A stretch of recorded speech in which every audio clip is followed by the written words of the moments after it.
Okay, good morning. Welcome back. I am Kenny Polcuri, your host of the party, and today is Wednesday, November 2nd, 2022. I know a couple of days here that are missing. Trust me, it's a long story. I was up at the Money Show speaking. I had some other issues that kind of got in the way of that, but now I am back. So what is it that we need to know? Well, today is Wednesday, and it is November 2nd, and it is countdown to 2 p.m. today. And what's happening then? The FOMC meeting. And so we all know what's about to come. Oil demand is alive and well, and China is supposedly looking to relax the COVID lockdowns that they came right out and said, no, not so fast. The dollar index retreats just a bit, and gold remains steady at 1658. Midterms are now only 1 week away, and it is really heating up. And what do we have for dinner tonight? Well, it's Thanksgiving, so we're going to have the pumpkin risotto that you can serve as the first dish on your Thanksgiving table. Okay, so look, stocks ended slipping a bit lower yesterday, right after that good old college try to push higher in the face of today's FOMC meeting. Continued concerns over what the Fed will do next being bandied about as investors, traders, and others await today's 2:30 p.m. press conference. Now, by next, I don't mean today because that's locked and loaded. We know to expect another 75 basis point rate increase, bringing the range to 3.75%, 4%. It's what happens in December and into the new year that is now causing all the stir, and that is what I mean by next. And while the hope is that they're going to announce a 50 basis point hike coming in December, I say not so fast, cowboy.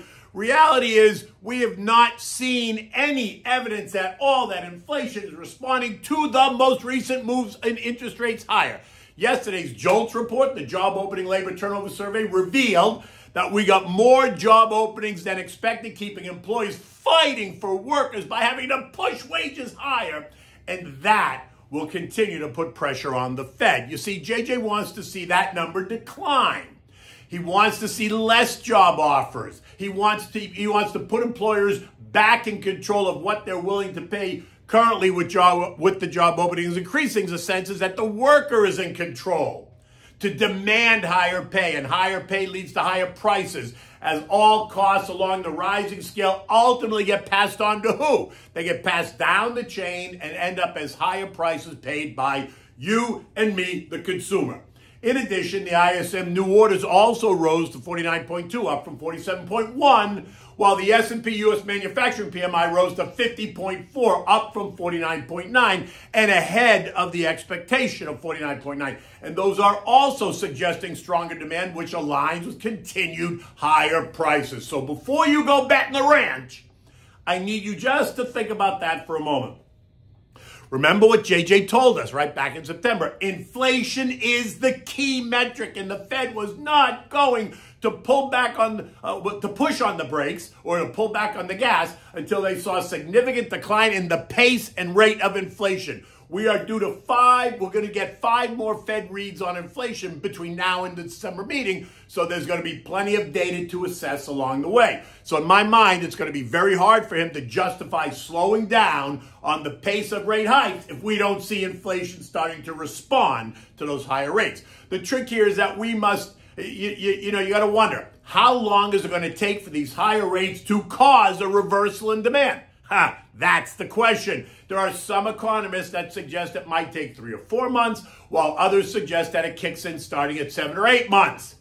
Rates started to rise in March of 2022 by 25 basis points. May, they rose by 50, and then in June, they rose by 75 basis points, and they've risen by 75 in July and September, and now November, taking us from 0.25% to now 4%. With little to show for it other than pressure on housing, as mortgage rates have shot up from 275 to 725. Barring that, the rise in rates has not sufficiently slowed the consumer down at all. So you see, JJ's got a problem on his hands. How does he manage the prior hikes as they permeate through the economy? Does he wait, slow the pace to see what happens, or does he barrel ahead until the pressure causes cracks in the foundation, which then begins to shift, causing the bricks on the side of the house to start falling off? Oh boy, it is a tangled web we weave, and it's a mess that we're in.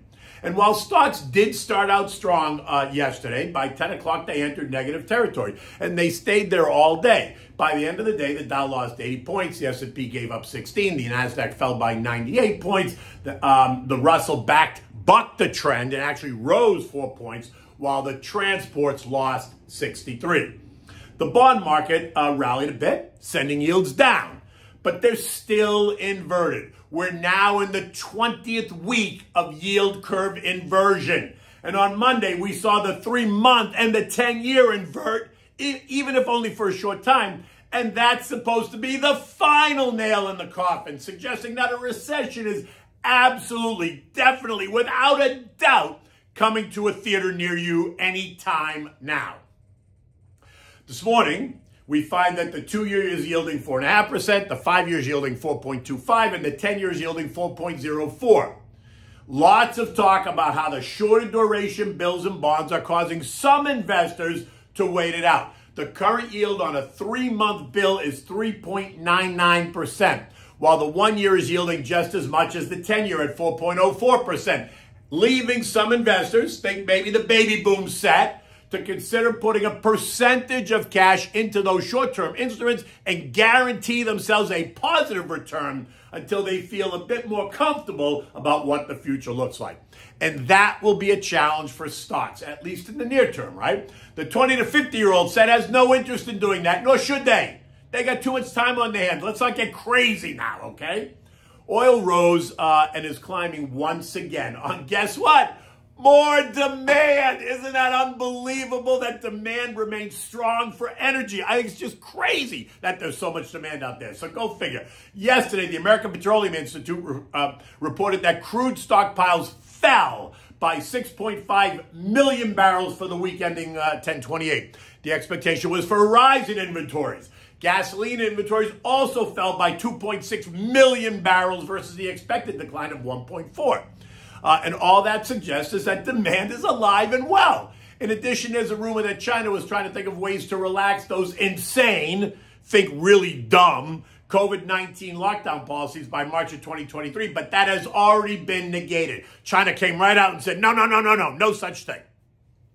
And all that suggests is that demand is holding up, if not growing, despite the sharp rise in rates over the past year, which again puts the Fed in a tough position. Yesterday, oil rose by 2.4% or $2 a barrel to end the day at $88.57, leaving us smack in the middle of the most recent range of 85 to 90. This morning, oil is up 30 cents at 88.87 a barrel. Now, yesterday, the dollar index traders were betting on the Fed slowing the pace of future hikes, and that caused the dollar to retreat just a bit because you see the dollar rises in value as the Fed pushes rates higher.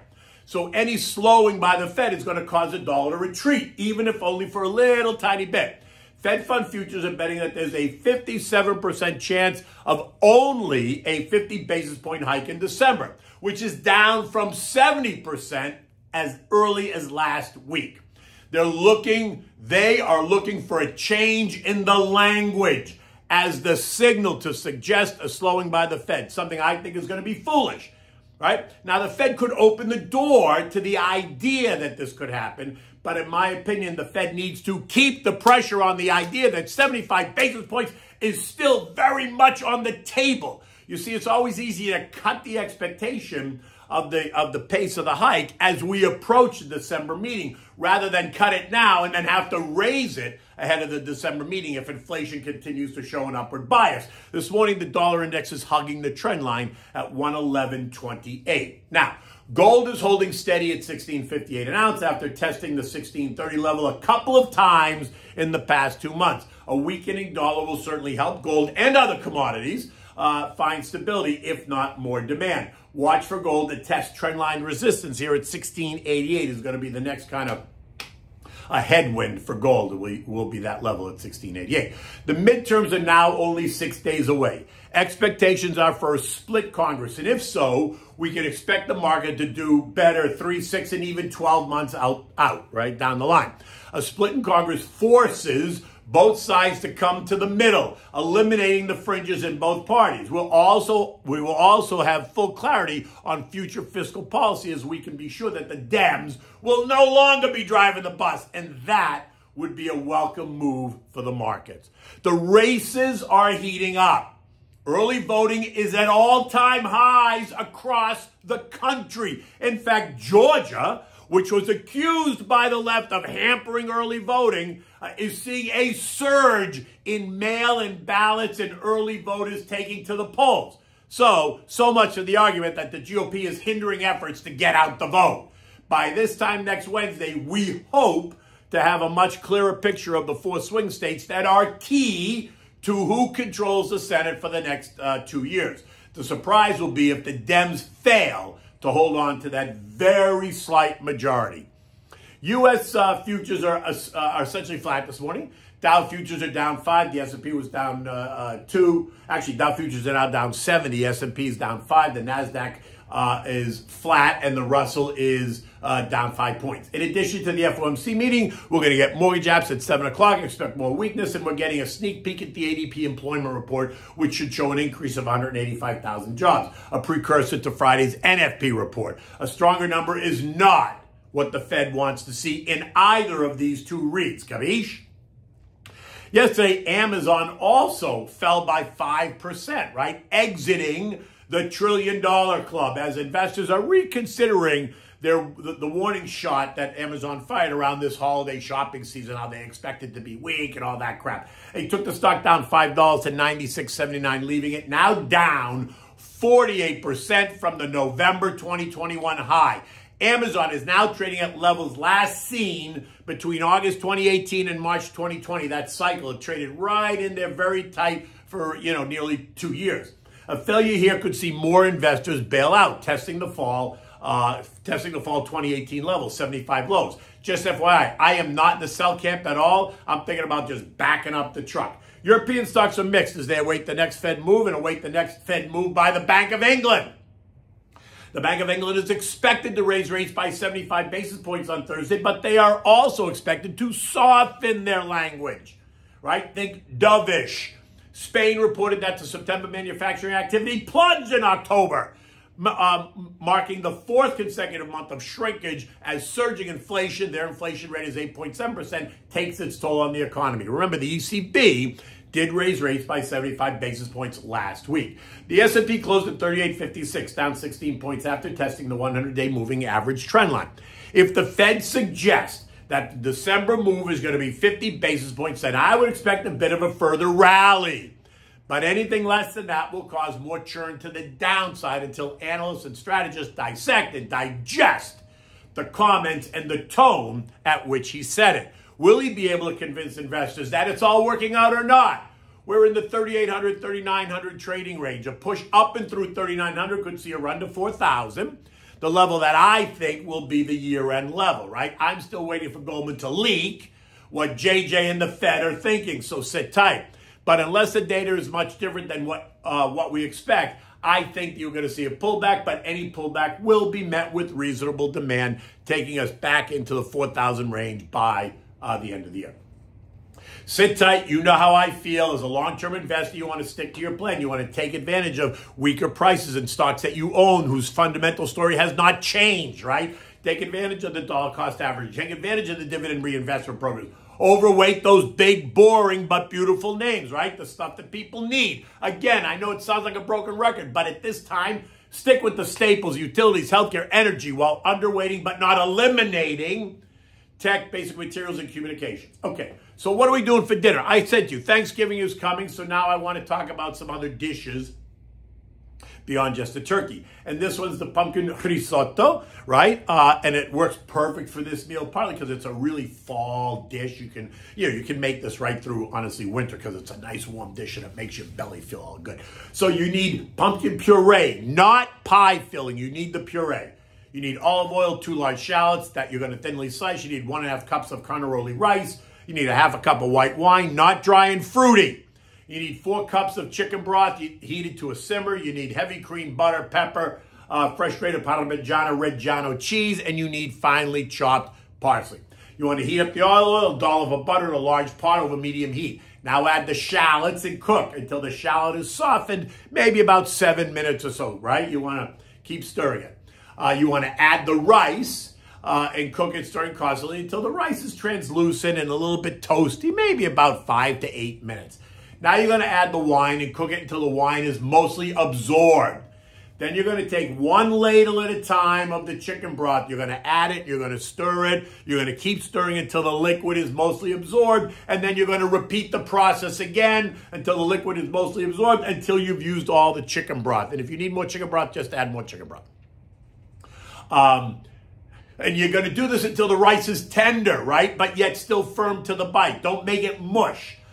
In fact, you may not use all the broth. Maybe you will use all the broth. Depends on how much rice you use and how much you're making. But be very sensitive to the bite of the rice. When complete, you're going to put in a half a cup of heavy cream. You can always taste and add more if you like, but about a half a cup is right. You're going to put another tablespoon of butter, season it with a little bit of pepper to taste. Do not add the salt because the cheese is going to be salty enough. Now, divide the risotto amongst warm bowls and sprinkle it with parsley and serve. Now, to make the real impact, you're going to shave some cheese over the top when you serve it, right? So you're going to have some shaved cheese and the chopped parsley on top to make it look pretty, but you should serve it in warm bowls immediately and enjoy it as an appetizer portion. In any event, that's just another dish for your Thanksgiving table. Today is another gorgeous day here in South Florida. Not too hot, certainly not cold enough, a slightly bit humid, but it is what it is. Until tomorrow, take good care.